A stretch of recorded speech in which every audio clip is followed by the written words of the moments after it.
Good evening students, welcome to Define Mathematics. We are taking class 10th Mathematics of CBSE board. And running topic is quadratic equations. Students, quadratic equation के बारे में details में आपको पिछली video में बता चुका।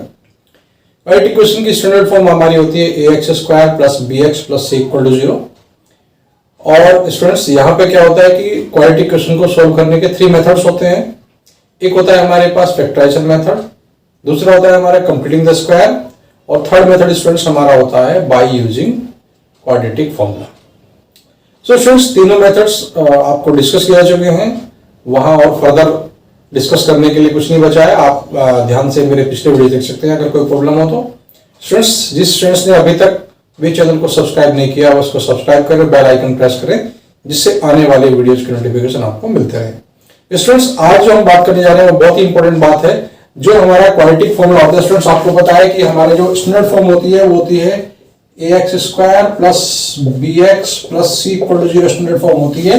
और जब हम इसको फॉर्मूले से सॉल्व करते हैं तो x की वैल्यू फाइंड करने के लिए minus b plus minus under root b square minus 4ac upon 2a होता है स्टूडेंट्स।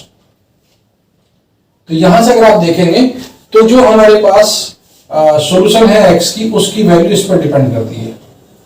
ये जो हमारा under root b square minus 4ac है, ये हम कह सकते हैं कि उसकी value B square minus 4ac पर डिपेंड करती है। ये बी स्क्वायर माइनस 4ac ही उसके नेचर ऑफ रूट डिपेंड उसके जो है डिस्क्राइब करता है कि नेचर ऑफ रूट से कैसे होंगे, वो इक्वल होंगे, अलग अलग होंगे, या वो जो है रियल नहीं होंगे, यानी नॉट रियल रूट होंगे, जिसको इमेजिनरी रूट बोलते हैं। तो ये कंप्लीटली इस पर डिपेंड करता है। सो स्टूडेंट्स, इसको हम डिस्क्रिमिनेंट बोलते हैं और कैपिटल डी से इसको डिनोट करते हैं।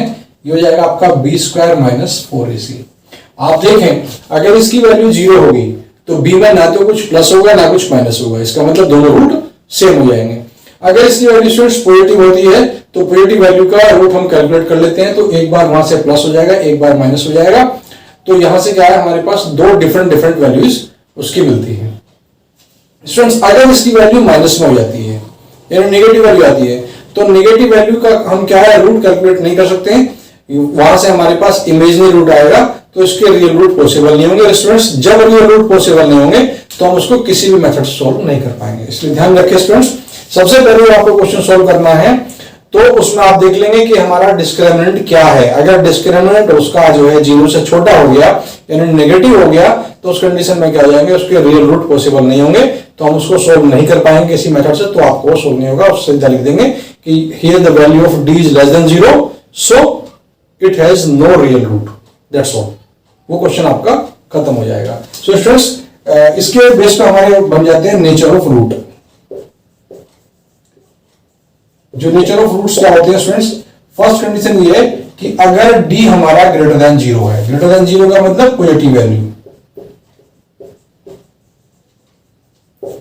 अगर d पॉजिटिव वैल्यू है तो रूट्स कैसे होंगे स्टूडेंट्स, रूट्स होंगे रियल एंड डिफरेंट, यानी रियल होंगे और अलग अलग होंगे।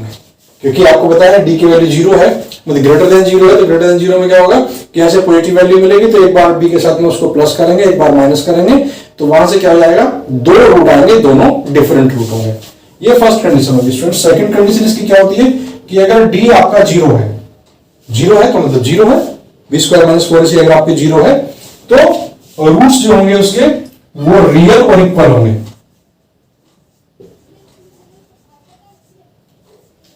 दोनों कंडीशन हमें सोल्व करनी पड़ेगी।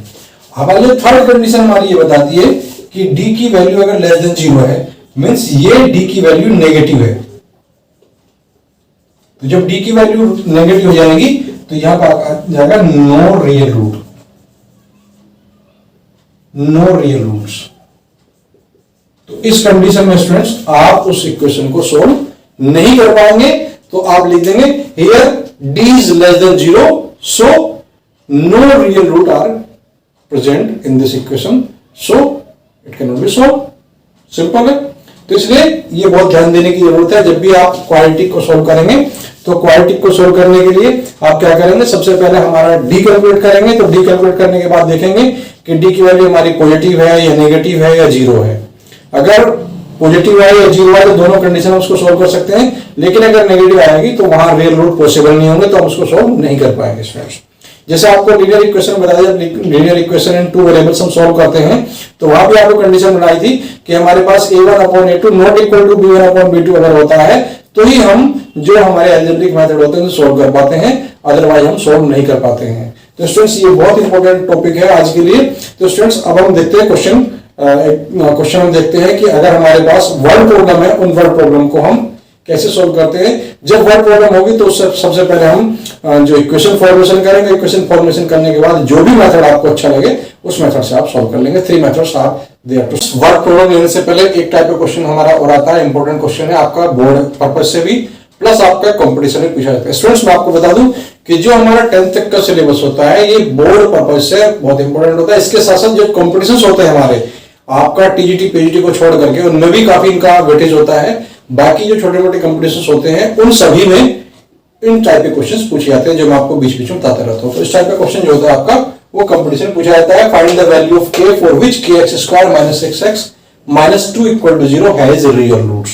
तो स्टूडेंट्स हम कैसे सॉल्व करेंगे, देखिए सिंपल सा क्वेश्चन है हमारा, बिल्कुल k की वैल्यू हम फाइंड करेंगे। तो यहां से आप देखेंगे कि जो हमारा इक्वेशन है kx² - 6x - 2 = 0, इसको सबसे पहले हम कंपेयर करेंगे ax² plus bx plus c = 0 के साथ। यहां से देखेंगे a की वैल्यू आपकी k आ गई और स्टूडेंट्स b की वैल्यू आपकी -6 आ गई और c की वैल्यू आपकी -2 आ गई। यहां तो कोई कंफ्यूजन हो गई नहीं, सिंपल सी बात है कि हमारा x² कोएफिशिएंट यहाँ k है और यहाँ a है, तो a = k आ गया और हमारा जो b है यहाँ x का कोएफिशिएंट और यहाँ x का कोएफिशिएंट -6 है, इसलिए -6 आ गया। यहाँ कांस्टेंट c है और यहाँ कांस्टेंट -2, इसलिए -2 हमारा आ जाता है।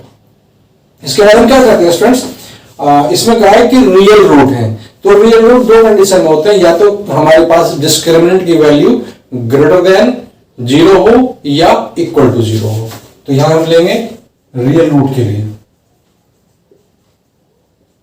रियल रूट के लिए आपका होता है b² - 4ac की वैल्यू ग्रेटर देन और इक्वल टू 0, क्योंकि ग्रेटर देन 0 होगी तब भी रियल आएगा, इक्वल टू 0 होगी तब भी रियल आएगा, इसलिए दोनों कंडीशन में लेके चलेंगे। अब यहाँ आप वैल्यू पुट कर दीजिए, तो b की वैल्यू है -6 का स्क्वायर -4, a की वैल्यू है k और c की वैल्यू है -2 ग्रेटर देन और इक्वल टू 0। तो यहाँ पर आप देखिए 36 minus plus 8k greater than और इक्वल टू 0। यहां थोड़ा सा ध्यान देने वाली बात है, यहां पे आप देख रहे हैं कि जो हमारे पास 36 प्लस 8k, अगर हम 36 में 8k ऐड करते हैं तो उसकी वैल्यू जो है स्टूडेंट्स वो ग्रेटर देन 0 है।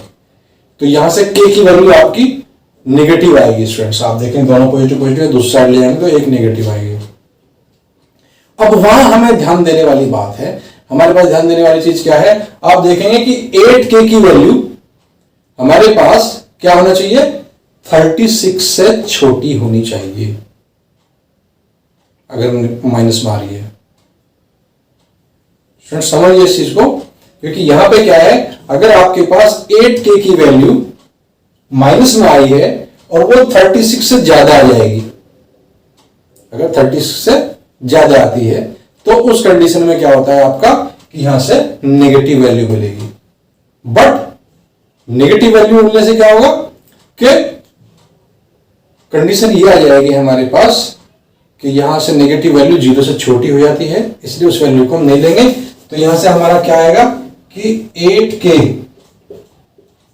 ग्रेटर देन इक्वल टू होना चाहिए -36, यानी -36 से या तो बड़ा हो, -36 से बड़ा कौन सा होगा, -35 -34 ये सब वैल्यू जो होती है हमारी वो बड़ी हो जाएंगी। ये यहां पे हमारा k greater than equal to होगा -36/8, यानी k की वैल्यू ग्रेटर देन और इक्वल टू, ये दोनों नंबर हमारे क्या हो जाएंगे, 4 से कैंसिल हो जाएंगे, तो आ जाएगा -9/2। तो स्टूडेंट्स अगर k की वैल्यू -9/2 से बड़ी है तो उसी कंडीशन में यहां से रियल रूट होंगे, बड़ी हो या इसके बराबर। देखिए friends, let us take one word problem, the sum of squares of 2 consecutive odd integers. यहां कंजुगेटिव ऑड इंटीजर्स हैं, जैसे सपोज ऑड इंटीजर्स हमारे स्टार्ट होते हैं स्टूडेंट्स किससे? 1 से। 1, 3, 5, 7 इस टाइप से हमारे ऑड इंटीजर्स होते हैं। कॉन्जिक्यूटिव का मतलब जो सीरियल में आते हैं, जैसे पहला हमारा 2 है 3 है तो दूसरा हमारा 5 हो जाएगा, पहला 5 है दूसरा 7 हो जाएगा। यानी कंजुगेटिव ऑड इंटीजर्स में स्टूडेंट्स 2 का डिफरेंस होता है। इसी तरह से कंजुगेटिव इवन नंबर्स में भी 2 का डिफरेंस होता है। और अगर खाली कंजुगेटिव नेचुरल नंबर्स कहते हैं तो वहां 1 का डिफरेंस होता है। तो ये ध्यान रखने की वाली बात है। तो यहां पे हम क्या सपोज करेंगे, लेट फर्स्ट नंबर वो आप x हो जाता है तो सेकंड आपका हो जाएगा x + 2। स्टूडेंट्स चाहे इवन की बात करें चाहे ओड की बात करें, आपको कंफ्यूज बिल्कुल नहीं होना है। एक को आपको x लेना, दूसरे को x + 2 ले सकते हो, x - 2 ले सकते हो, क्योंकि 2 का डिफरेंस है। कंडीशन अप्लाई करेंगे तो कंडीशन है स्क्वायर्स, सम ऑफ स्क्वायर्स यानी x का स्क्वायर प्लस x + 2 का स्क्वायर इक्वल टू 394। इसने कहा है कि दोनों के स्क्वायर्स का सम जो है वो 394 है, दोनों का फाइंड करना है। तो सिंपल सी बात है, पहले हम इसका होल स्क्वायर ओपन करेंगे, आएगा x², इसका स्क्वायर करेंगे तो x² + 4 + 4x - 394, इसको भी ले लीजिए इक्वल टू 0। तो ये आपका आ गया 2x² + 4x - 390 इक्वल टू 0।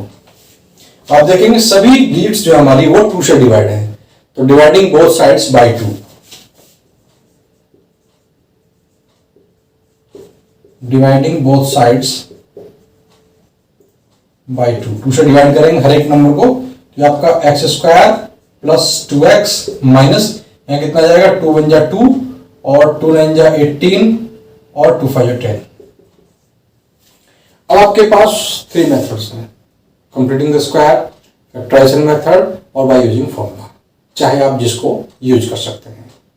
तो स्टूडेंट्स अगर हम फैक्टराइजेशन की बात करें तो 195 के ऐसे 2 फैक्टर करने हैं जिनका प्रोडक्ट जो है आपका 195 हो लेकिन उन दोनों का डिफरेंस 2 हो। तो देखिए कैसे होंगे, आपका 195 है तो 195 का आप फैक्टर कर लीजिए, तो ये आपका 5 से डिवाइड हो जाएगा तो कितना आ जाएगा, 3 से भी होता है लेकिन हम 5 से लेते हैं, तो ये आपका आ जाएगा 5 × 3 = 15 और कितना बचेगा 4, 5 × 9 फिर 3 से तो 13 आ गया। तो सिंपल से फैक्टर हमारे पास आ गए 13 और 15, सिंपल है बिल्कुल। x² + 15 - 13x - 195। आप ये हैबिट बना लीजिए कि पहले आप बड़े वाला फैक्टर रखेंगे बाद में छोटे वाला रखेंगे, तो कंफ्यूजन कहीं नहीं होगा आपको, चाहे वो ऐड करने का हो चाहे वो सब्ट्रैक्ट करने का हो, इट डजंट मैटर। तो यहां से आप क्या करेंगे, ब्रैकेट ओपन करेंगे, 15x - 13x - 195 equal to 0। x common लेंगे स्टूडेंट्स तो x + 15 आएगा और माइनस का 13 कॉमन लेंगे तो x + 15 आएगा इक्वल टू 0। तो बाकी का पार्ट हम इधर ले लेते हैं, x + 15 आपका फिर से कॉमन आ जाएगा स्टूडेंट्स, तो यहां से क्या होगा x - 13 इक्वल टू 0। तो स्टूडेंट्स ये वाला आपका रिजेक्ट हो जाएगा क्योंकि यहां से x की वैल्यू माइनस में आएगी और जो हमारा जो नंबर होता है नेचुरल नंबर होता है वो माइनस में नहीं लेंगे। तो यहां से हम लेंगे कि अगर x - 13 इक्वल टू 0 है तो x इक्वल टू 13 आ गया। तो फर्स्ट नंबर हमारा आ गया, फर्स्ट नंबर 13 और सेकंड आ जाएगा 13 + 2 हो जाएगा 15। तो 2 नंबर हमारे 13 और 15 आ जाते हैं। आप कर सकते हैं दोनों का स्क्वायर करके ऐड करेंगे तो आपका 394 आएगा। स्टूडेंट्स इस टाइप से हम क्वेश्चन को सोल्व करते हैं। जो हमारी प्रॉब्लम होती है सबसे पहले उसको इक्वेशन फॉर्मेशन करते हैं, इक्वेशन फॉर्मेशन करने के बाद क्या करते हैं, जो भी मेथड आपको अच्छा लगता है उस मेथड को सोल्व कर लेते हैं और सोल्व करने के बाद वो वैल्यूज हमारी आ जाती हैं। यहां से जो हमारी x + 15 को अगर हम 0 लेते हैं तो x इक्वल टू माइनस का 15 हो जाएगा, इसको हम रिजेक्ट कर देंगे क्योंकि नेगेटिव वैल्यू में नहीं लेनी है। अगर आप नेगेटिव लेंगे तो क्या आ जाएगा आपका, यहां पर जो है माइनस का 15 आ गया तो माइनस का 13 आ जाएगा। यहां पे नेचुरल नंबर नहीं दिया हुआ तो आप चाहे तो नेगेटिव वैल्यू भी ले सकते हैं, लेकिन हम यहाँ पे पॉजिटिव वैल्यू लेकर के चल रहे हैं। तो स्टूडेंट्स इस टाइप से क्वेश्चन आपको करने हैं और इसी के साथ ये आपका यूनिट जो होती है कंप्लीट होती है। इसमें अगर कोई प्रॉब्लम आपको आती है तो आप कमेंट करिए, आपको उस प्रॉब्लम का सोल्यूशन दिया जाएगा। स्टूडेंट्स जिन्होंने अभी तक चैनल को सब्सक्राइब नहीं किया उसको सब्सक्राइब करें और बेल आइकन प्रेस करें जिससे आने वाले वीडियोज के नोटिफिकेशन आपको मिलते रहे। तो स्टूडेंट्स आज के लिए इतना ही, मिलते हैं नेक्स्ट वीडियो में। Thank you.